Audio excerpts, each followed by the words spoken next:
moment, you will hear James Stewart as the six-shooter, just one of the many great stars brought to you on Sundays on NBC.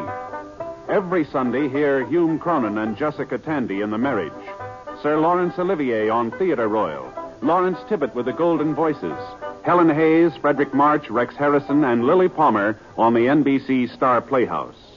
All of them heard only on NBC. James Stewart as the six-shooter.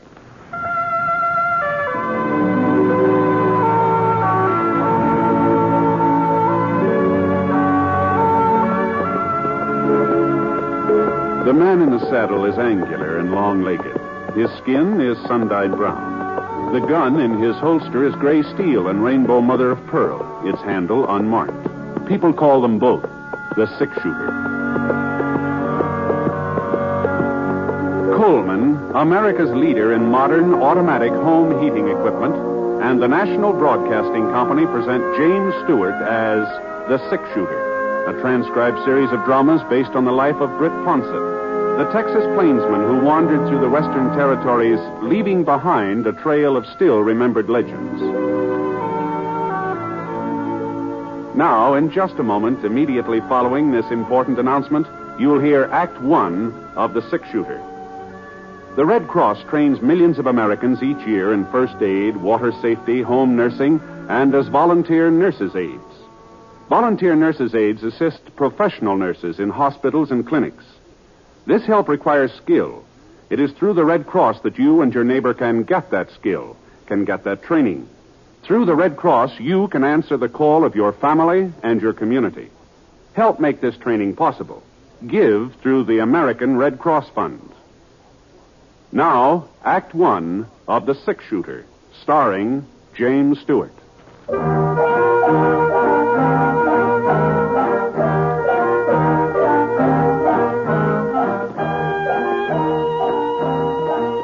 trail to Virtue City was over the crest of Bear Neck Mountain and then down the northern slope. That's why you couldn't see the town until you were almost there, that in the clouds. There always seemed to be a stack of thick marshmallow clouds along the side of Bear Neck, and by the time you got through them, the town was right in front of you. Anyway, it was about 2 o'clock in the afternoon when I hit the city limits, and at least what had been the city limits 10, 15 years ago. Of course, nowadays, houses on the outskirts weren't much more than just loose timber and broken windows. When I reached the main street, things looked more normal. Not like a real town, of course, but, well, the mercantile was open, and the bank, and the post office. 10 or 12 stores, maybe, all still doing business. I spotted what I was looking for. Oh, boy. Oh. The sign on the Opera House said Rocky Mountain Western Railroad, Virtue City office. Well, I guess they might as well use the Opera House for something. Jenny Lind sure won't be singing there anymore. Not like she did for the grand opening.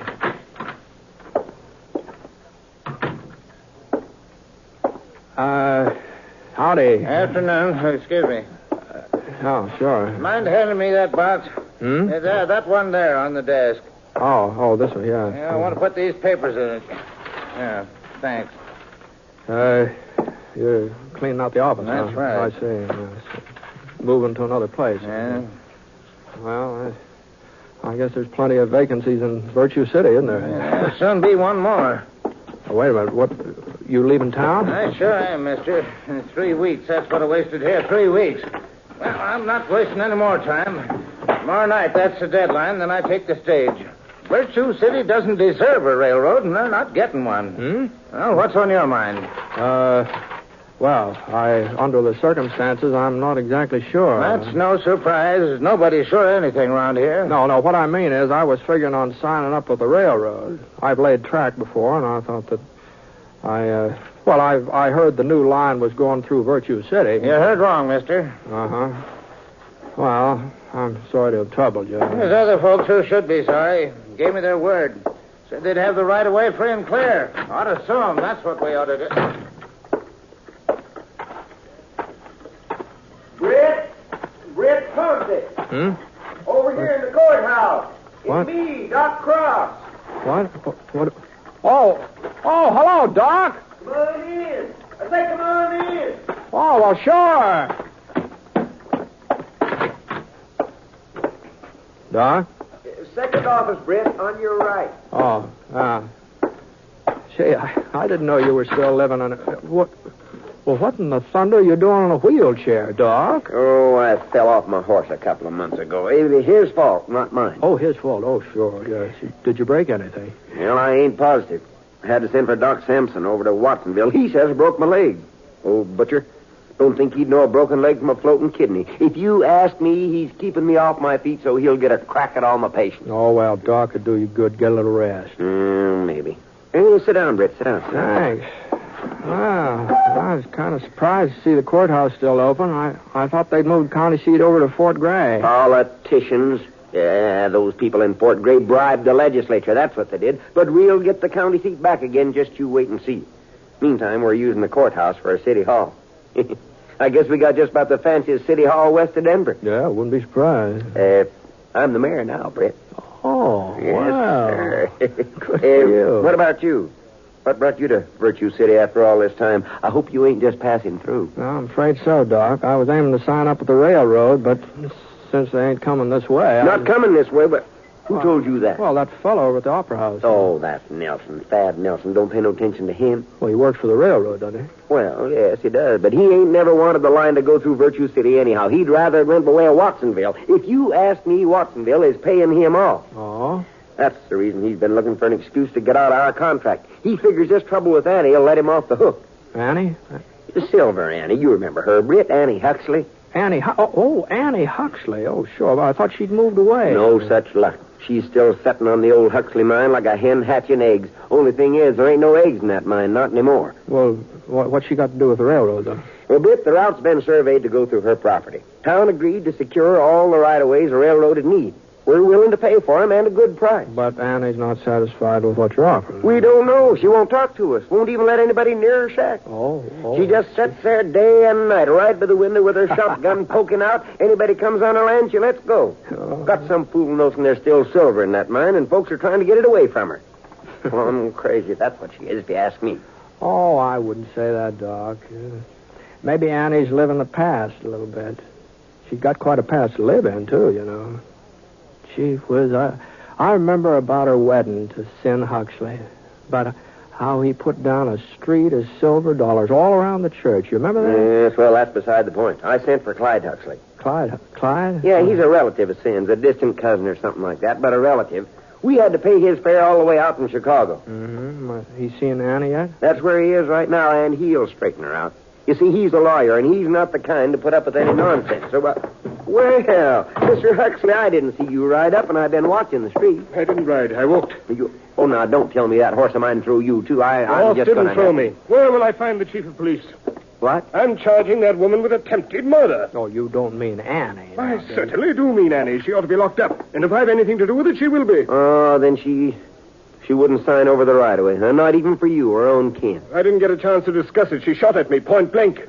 Don't look like she hit you. It was a miracle she didn't. Well, I guess she just didn't know who you were, Mr. Huxley. She didn't recognize you. I told her who I was. Right after that, she fired. Yeah, some folks just don't cotton to relatives, seems like. Well, she tried to kill me. Oh, no, she was just defending her property, Mr. Huxley. If she'd wanted to kill you, you wouldn't be walking around now. Annie knows how to handle a gun. Well, now, we got to do something, Britt. If we don't have that right away by tomorrow, Nelson, he's the railroad man, Nelson will leave town. The railroad will go through Watsonville, and that'll just about wash up Virtue City once and for all. Well, now, there must be some way of explaining things to Annie, Doc. I throw her in jail. That's just apt to make her more cussed than ever, you know. But, say, maybe there is another way. Sure. Somebody she trusted, somebody who didn't have no axe to grind. She'd listen to him. Now, Doc. You got those papers all ready for her to sign, Mr. Huxley? I have. Well, then give them to Britt. Doc, now, this ain't my affair, Doc. Now, I don't want to get mixed up with this. Oh, I know you, Britt. No, you but wouldn't let us down, not at a time listen, like Doc, this. Go on, Huxley, give him the papers. Now, wait a minute. We'll Doc. never forget what you're doing, Britt. The whole town will be in your debt. Just get her to sign them. The places are marked with an X. Doc.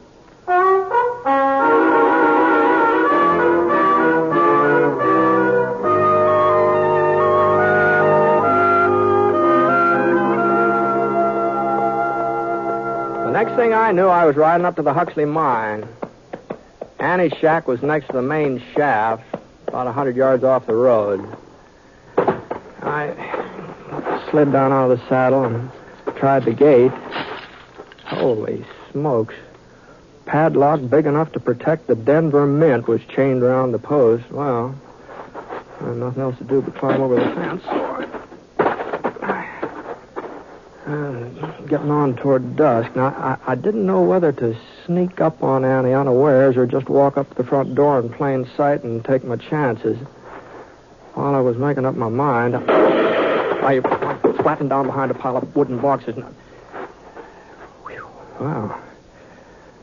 At least one thing was certain. I wasn't going to sneak up on her unawares. Go on. Beat it. Next time I won't miss. I'll put that thing down, Annie, or I'll shoot it out of your hands. Well, who's off there? Who is that? Britt Ponsett. Britt? That's right. I might have knowed. None of the flea-bitten skunks from around here'd have nerve enough to talk to me that way. All right, I'm coming in, Annie. I guess there's no stopping you. Not that I believe you'd ever try to shoot this gun out of my hand, Britt, no matter what you say. Well, that makes us even, man. I don't believe you would aim it at me either. How are things, Annie? Well, not too bad. Not too bad. So close that door, will you? Sure. Fact of the matter is, Britt, I've been working the southern shaft lately. Found a vein that looks real promising. One of these days, the Huxley will be going full force again. Mm-hmm. Now, Annie, no, you don't really believe that. Why, of course I believe it. Why shouldn't I? We took $250,000 out of this mine, Sin and me, and there's plenty more. It's just a question of finding it. Here, you want some coffee? Yeah, thanks. Now, these hills have been worked dry, Annie. There's no silver in them, not anymore. And that's why I came up to talk to you. Here. Drink your coffee. Thanks.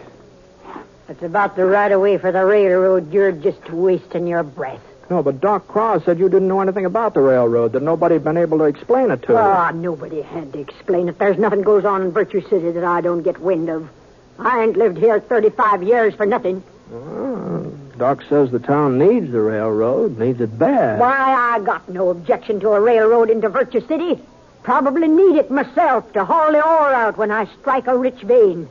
But the line don't have to go through my property. Mm-hmm. A mountain country like this, railroads don't have much choice.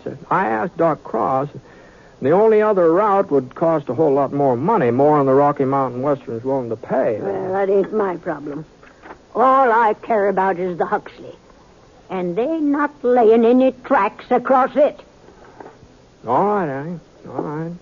That's the way you feel. Thanks for the coffee.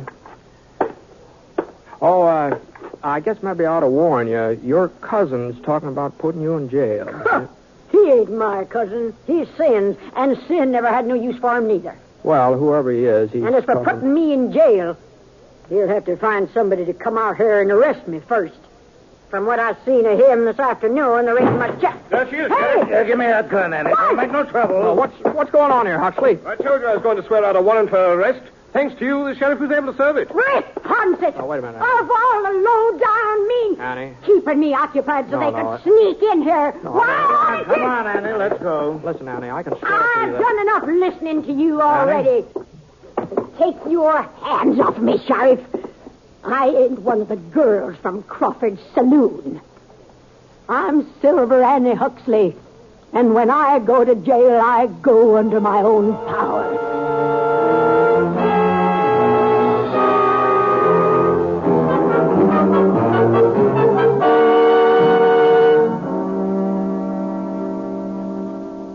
We'll return to James Stewart as the six-shooter in a moment.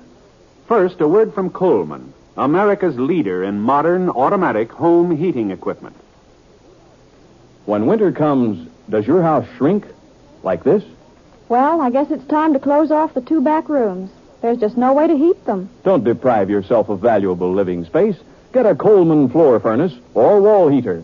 and enjoy new warmth and comfort in the hardest-to-heat rooms. A Coleman floor furnace or wall heater takes up a minimum of space, yet it gives you constant circulation of fresh, warm air, just as a big basement furnace does. You'll be snug and comfortable all winter long. And if you're interested in economy as well as comfort, listen to this.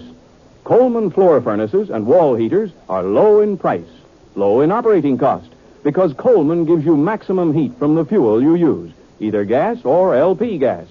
See your Coleman dealer tomorrow. You'll find his name and address in your telephone directory. Remember, comfort costs so little with a Coleman.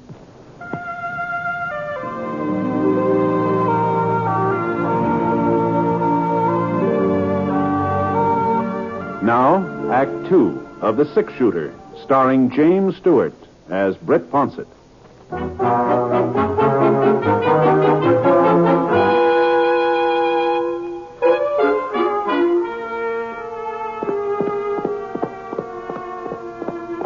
Well, they put Annie in a buckboard and started out for town. I rode alongside for half a mile or so and tried to tell her I wasn't part of getting her arrested, but she wasn't listening. So I gave Scarry's head. It was about 9 o'clock when I got back to Virtue City. The place looked even stranger by night than by day.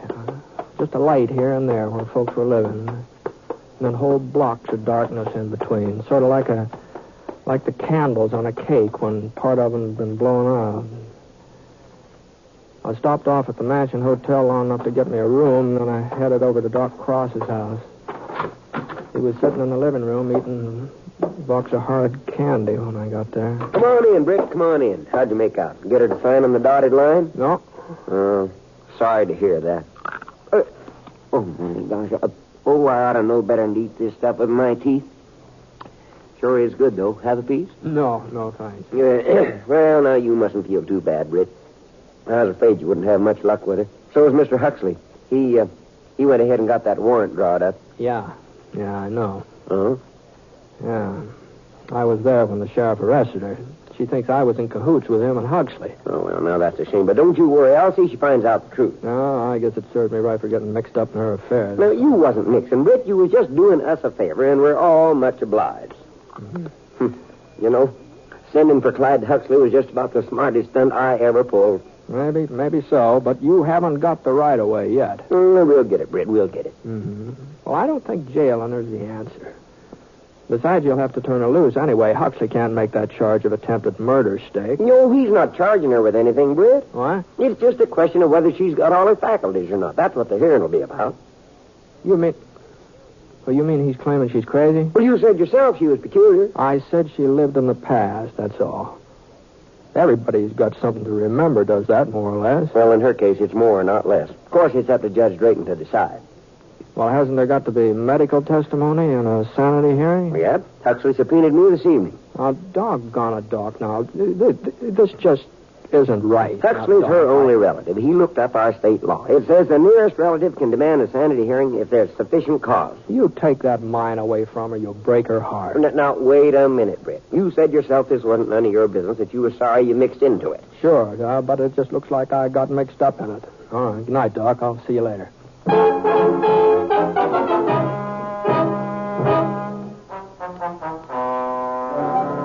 Mrs. Huxley, I want to get this clear.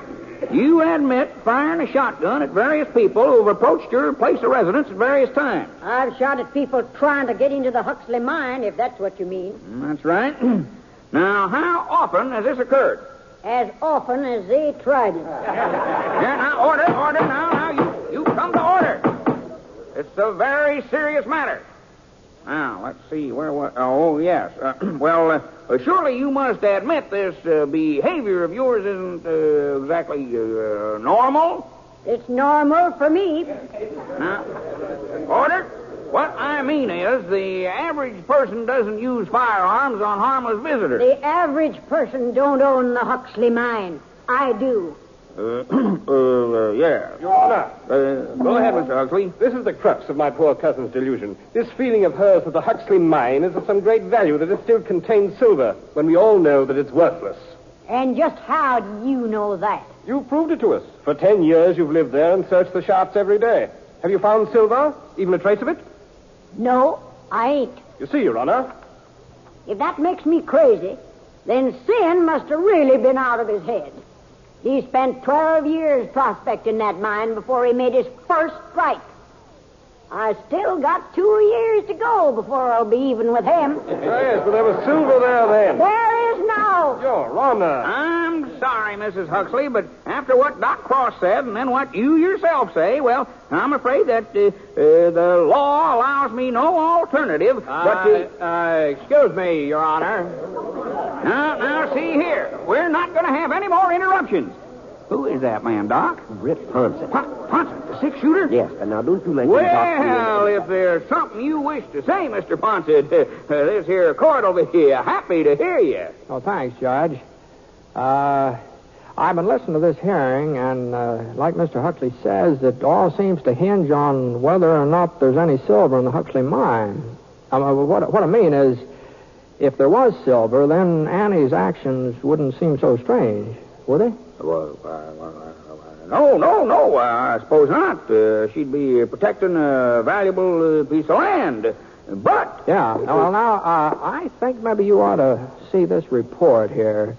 You see, I took some ore samples from the Huxley mine over to this assay office this morning. And, well, here's one of them. I'm afraid I don't quite follow you, Mr. Ponson. Well, if you'll just read that report, Your Honor. Let's see now. Samples tested show a value of approximately $125 a ton. What? 125? Yeah, I figured they'd run a little higher, but I guess here. The assay Let me see that, Judge. I can't believe it. Well, that's what it says, all right. 120. Britt, this ore come from the Huxley? Yeah, that's where it came from.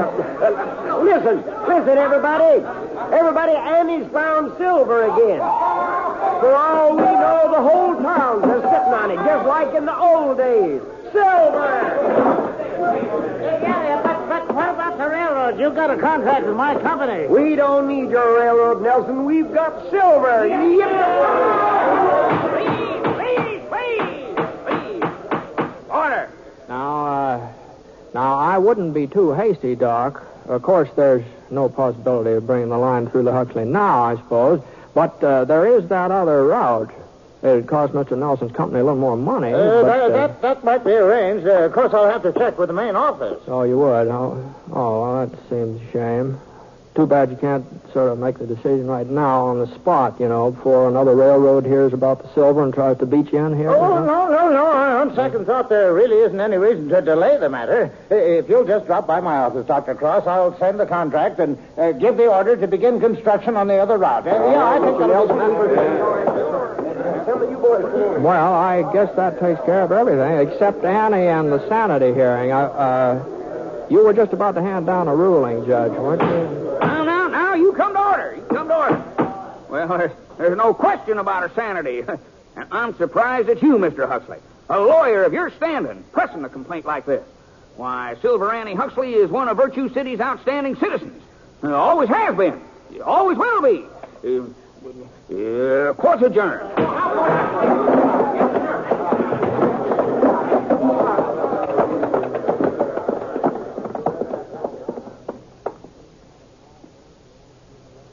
Well, inside of 5 minutes, the only people left in that courtroom were me and Annie. It's a funny thing, She was the only person who hadn't been excited about the silver. She just kind of stared at me without budging. And then the corners of her lips sort of wrinkled up into a smile. Britt Ponson? Yes, ma'am. You better get out of town before they find out. They'd tar and feather you for sure. Well, what are you talking about, Annie? Why?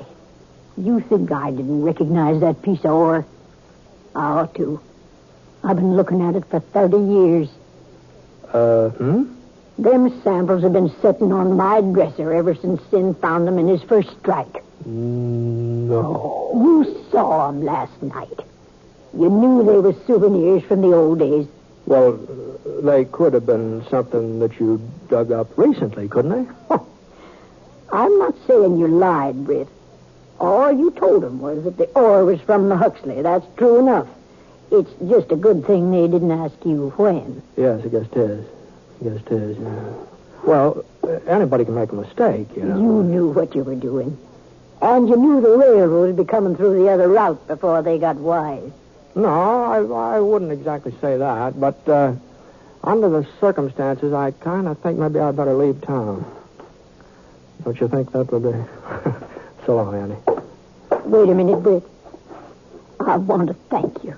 Oh, well, nothing to thank me for, Annie. It just looks like I can't tell old ore samples from fresh ones. That's all.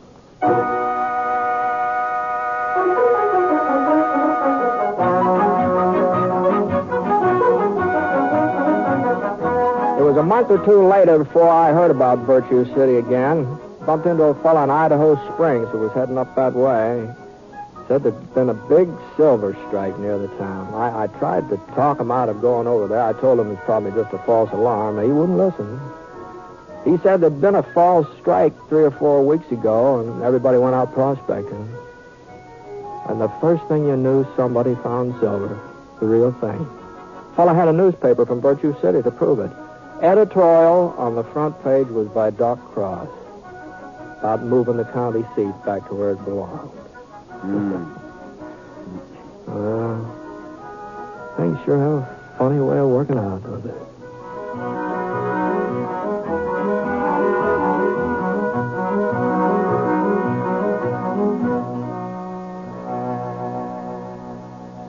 Here's a tip for more great dramatic entertainment each week on the NBC Radio Network.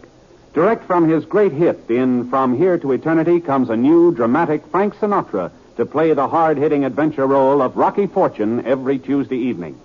And if comedy is your weakness, you'll want to know that Fibber McGee and Molly are now heard every day, Monday through Friday, on the NBC Radio Network. Remember, you'll hear more of America's greatest radio programs if you keep your dial set to this same station of the NBC Radio Network.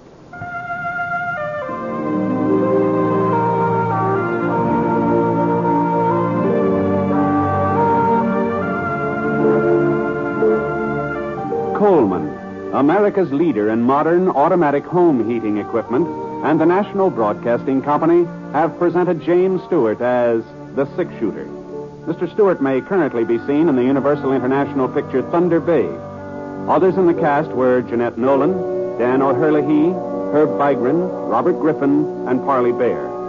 The Six-Shooter is an NBC Radio Network production in association with Review Productions and is based on a character created by Frank Burt, and the transcribed story is written by him. Special music was by Basil Adlam, and the entire production is under the direction of Jack Johnstone. All characters and incidents were fictitious, and any resemblance to actual characters or incidents is purely coincidental. Hal Gibney speaking.